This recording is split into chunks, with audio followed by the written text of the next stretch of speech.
Hello there, folks. I'm Dan Brown from Sort of Interesting, and today you are joining me in the Banana Box studio to mark an occasion that has come around extremely quickly, and that is 1 year since I moved off Narrowboat Tilly, and a year that I've been back on dry land and away from the canals. There's an unbelievable amount of time to have passed in the blink of an eye, it seems.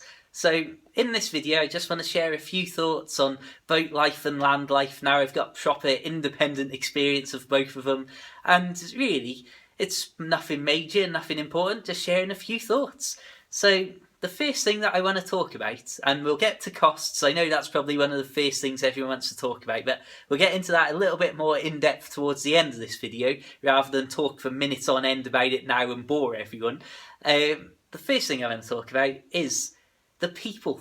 Now, it's something that I always said, there's loads of great characters out on the canals, and one of the things that I found, especially when I was in a marina briefly, is that when you've got people all sort of living together in a slightly sort of alternative lifestyle on boats, or even just people who are out on boats, on holidays on boats, or just got a boat that they own privately but don't live on, because there's that common theme and that common interest of the canals and boating, there's always something to talk about. And as I've always said, that somebody like me who's a bit of a shy sort of loner in some respects, even I made friends on the canal, and I've got many happy memories, and there's loads of great characters that I've come across over the years while I was on the canals.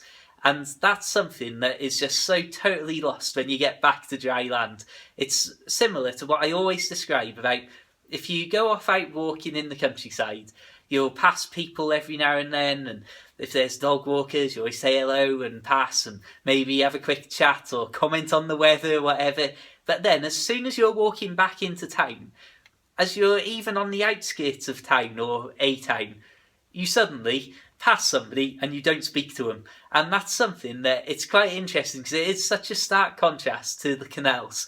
And again, it's just something I wanted to note, really, that I would say being on a boat in the middle of nowhere, or in a very rural location at least, I would probably speak to more people on average in a week, or more different people, than I do actually living on dry land. So that's just a curious thing that I thought.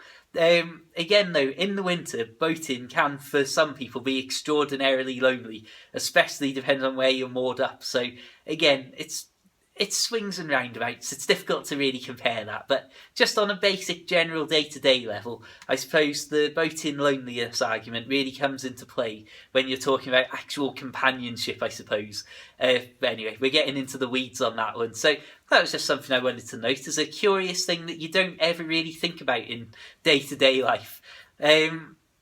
Similarly, the actual lifestyle. I still live a very active lifestyle by anybody's means and measurements. So, as many of you know, the whole reason that I wanted a boat in the first place was to be able to literally be out in the middle of nowhere, in the countryside, waking up with these beautiful rural locations through the window and just hop off, go walking, go cycling, and just generally exploring different areas and travelling around doing so. And that's something that I thoroughly enjoyed, and it really was one of the best things about boat life. Just, oh right, I'm going to be here for this week, and then I'll move down to here next week, and sometimes I might move the boat, on rare occasions I'd move the boat 20 miles in a day. So totally changed the environment that I was cycling and walking from and in. And of course, having to bike in and out hang on, let me make that into a sentence. Having to bike from the boat to work or to see my family and that boat location moving meant that my commutes and all the routes that I would travel to work and to my friends would change as well. So there was an awful lot of outdoor stuff and an awful lot of generally getting out in amongst it all and exploring the countryside.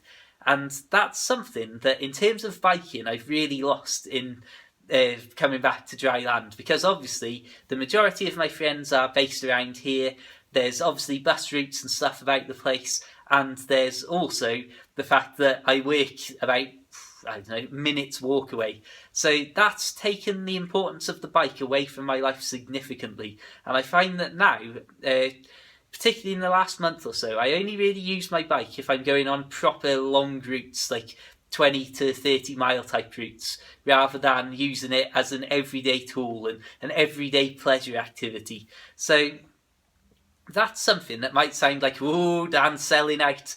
But in replacement of that cycling, I find myself now walking more than ever. And as I used to do when I was on the boat, I would randomly go out for walks first thing and last thing, and depending on how much writing I was doing, I'd try and break up the day and stretch me back rather than being huddled over my desk and all that.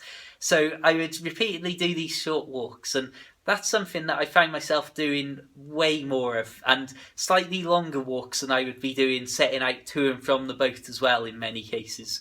And even just as a perfect example, this morning, yesterday morning, and the day before that, the day before that, so 3 out of the last 4 mornings, I've been out and walking in the countryside by about 7:30 and 8 in the morning. So that's my actual outlook on life, and my love of the outdoors and attempt to live this outdoors lifestyle hasn't changed at all. And I would say, because I'm walking rather than cycling, I'm probably actually spending more hours out and about in the countryside. Sorry about that little edit there. My friends had to just have a little sneeze cut out. So basically, the lifestyle overall it's similar, but we'll get to the cost, which sort of throws in various elements to this as well. Now, I still love writing, and there's been times, particularly this year, over the start of 2017, where I have been doing so much writing that it's literally made my eyes ache in terms of trying to peer at the screen. So I'm actually trying to, again, throw in more of these walks and do more of this outdoor stuff to counteract the time sat at a desk. So I've got to say, writing is still something that I thoroughly enjoy doing. I'm trying to do it on different things to obviously living on a boat, which dominated the writing that I've done over the last couple of years. So lifestyle, writing, walking, astronomy. I only counted up to 2 when I said 3 things. Cycling's really been wiped out a lot to a great extent. So yeah, I didn't really realise until I was starting to log all of the different travelling and the outdoors stuff that I was doing, just how little I was using my bike. So I've got to probably try and throw in a couple of big rides a week now. So those are a few thoughts. When it comes to the costs, it's a very tricky one, because I'm only talking from my experience and my personal lifestyle. Now, my life on the narrowboat was extremely low cost, even by boat terms. And my life here is slightly more expensive than it could be, because I chose to rent out somewhere that I actually really wanted to be and love to be. So that cost me a little bit more per month than some places in town that I could have chosen. Some places I can actually see through the windows probably.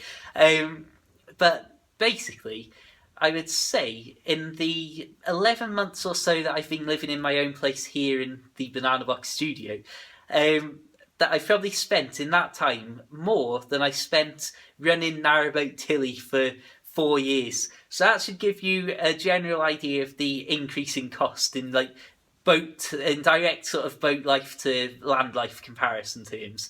But as I say, I'm living a very cheap lifestyle on land, and I lived just a very, very, very cheap lifestyle on the boat. So neither of those figures can really be taken as sort of sensible things to base any decisions for most people's lifestyles, either on a boat or on dry land.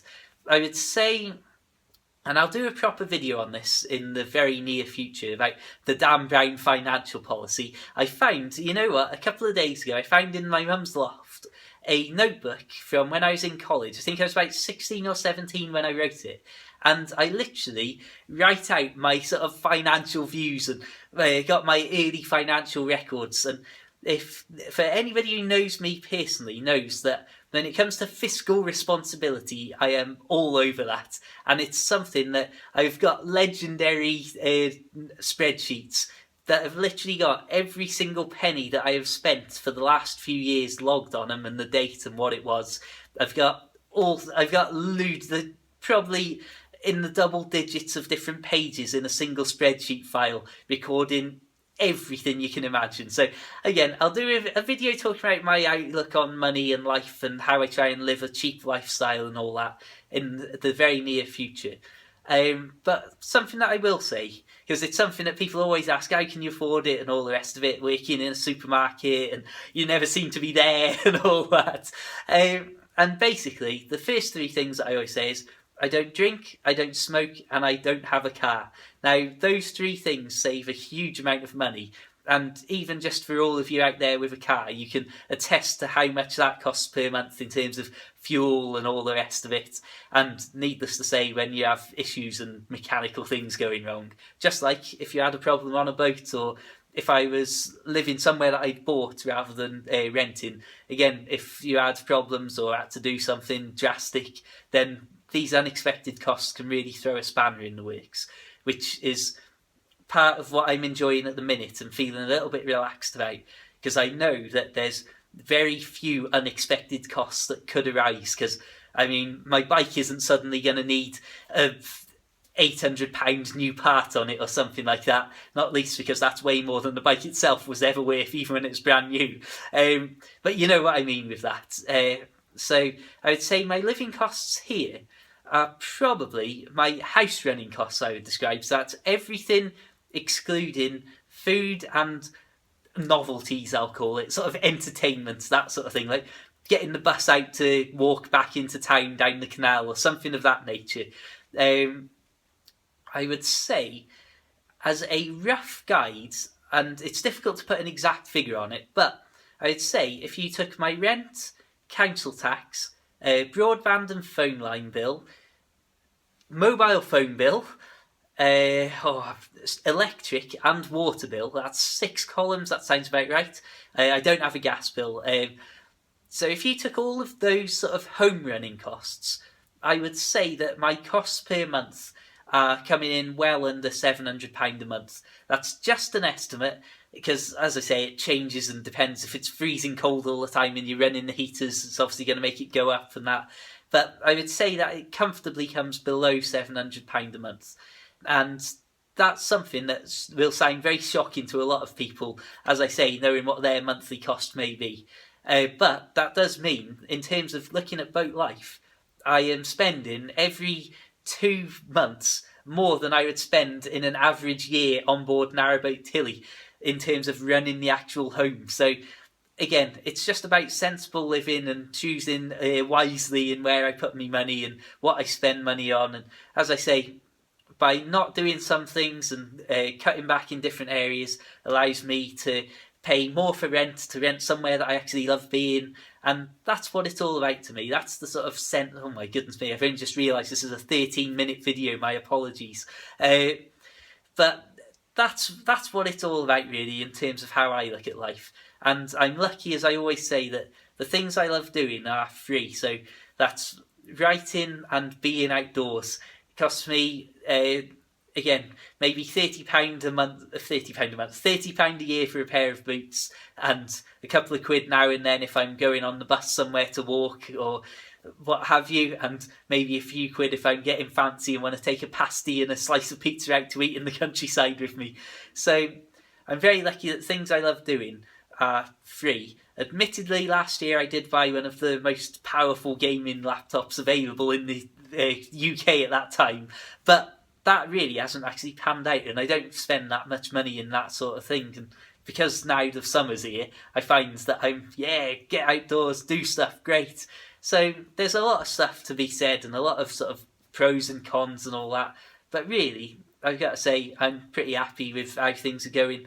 I'm in that awkward position now where I don't know what I want to do in terms of buying somewhere or carry on renting. And I mean, even there's ideas in the back of my head that I could go out and buy somewhere cheap, and after a few years look to buy a small narrowboat again and split my time between the two. And again, so much going on, so many things to consider, and this has been a really long, boring video. I can only apologise. But until the next time, my friends, I will wrap things up and say, if you're interested in my boat life, then there's hundreds of videos from when I was living afloat on this YouTube channel. If you're really curious and want to help me out, then please do consider checking out my short boat life books for the Kindle, and even my paperback book right now. You'll find links to all those in the description below. Feel free, add me on Facebook, like the pages, all that sort of stuff.